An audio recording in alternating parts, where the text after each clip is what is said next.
जय श्री राम। दोस्तों, आपने यह तो सुना ही होगा कि राम से बड़ा राम का नाम। आइए जानते हैं राम नाम की महिमा के बारे में। एक नगर में राजा की रानी का नाम था कर्णावती। जैसा उसका नाम था वैसा ही उसका स्वभाव था। वह अपने सेवकों, दास दासियों सबके साथ बड़ा मधुर व्यवहार करती, मीठे वचनों से और सम्मान सूचक संबोधन से उन्हें प्रसन्न करती। राजमहल में सफाई करने वाली एक हरिजन महिला प्रतिदिन सफाई करने के लिए आती थी। रानी साहिबा उसके साथ अपनी छोटी बहन की भांति व्यवहार और वार्तालाप करती।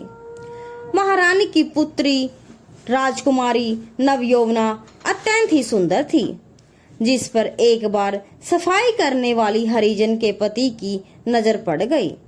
वह बड़ा दुष्ट प्रवृत्ति का था। उसमें सभी प्रकार के कुलक्षण थे। उसने अपनी पत्नी जो उस महल में जाती थी से कहा कि मेरा विवाह उस राजकुमारी से करवा दो, अन्यथा मैं अन्न जल छोड़ दूंगा और उसके प्यार में मर जाऊंगा। हरिजी पत्नी ने उसको बहुत डांट लगाई और समझाया, राज परिवार को यदि तुम्हारी इस बात का पता चल गया तो वे तुम्हें फांसी पर चढ़ा देंगे और मृत्यु दंड दे देंगे, और मेरे इन बच्चों का क्या होगा। उस दुष्ट ने कहा, राजा मारे या ना मारे, लेकिन मैं उनके प्यार में मर जाऊंगा।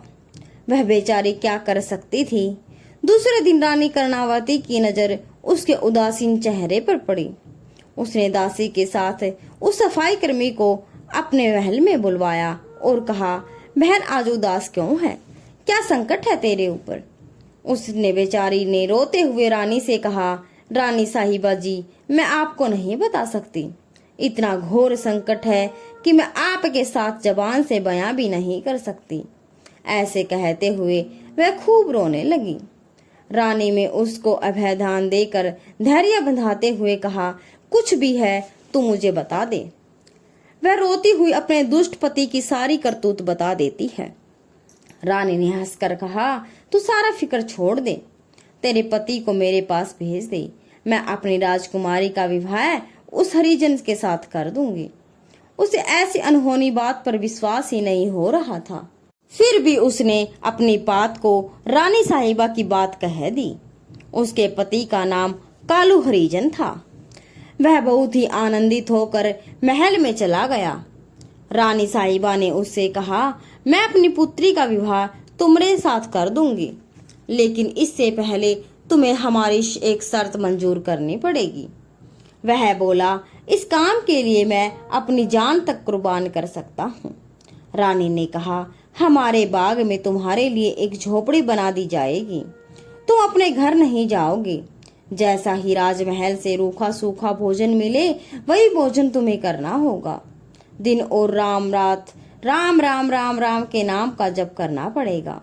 6 महीने तक उसने कहा, महारानी जी मैं जीवन भर तक कर सकता हूँ। रानी जी ने कहा, नहीं नहीं, तुम 6 महीने तक ऐसा करोगे तो पवित्र हो जाओगे और तब हम अपनी राजकन्या का विवाह तुम्हारे साथ कर देंगे। यह काम तुम कल से ही शुरू कर दो। रानी साहिबा की तरफ से सारी व्यवस्था कर दी गई थी। कालू भी अपनी शर्त के मुताबिक बड़ी लगन से राम राम राम नाम का जाप करते हुए उसमें लग गया।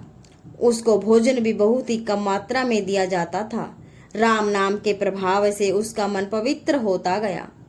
राम नाम के प्रभाव से उसके आसपास का वातावरण भी प्रभावित हो गया। लोग उसके दर्शन के लिए आने लगे।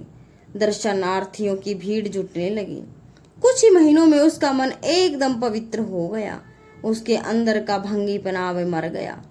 एक दिन रानी साहिबा अपनी राजकन्या को लेकर के उसके पास आई और बोलू, कालू, मैं अपने वचनों पर राजकुमारी का विवाह आपके साथ करने के लिए तैयार हूँ।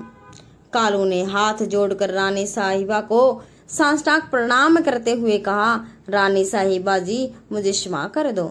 मैं बहुत नीच हूँ जो इस प्रकार के दूषित विचार रखता हूँ।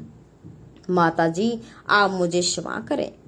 यह राजकुमार बाईसा जी भी मुझे अपनी माँ के समान लगती है। प्रिय सज्जनों, यह मात्र कहानी नहीं है।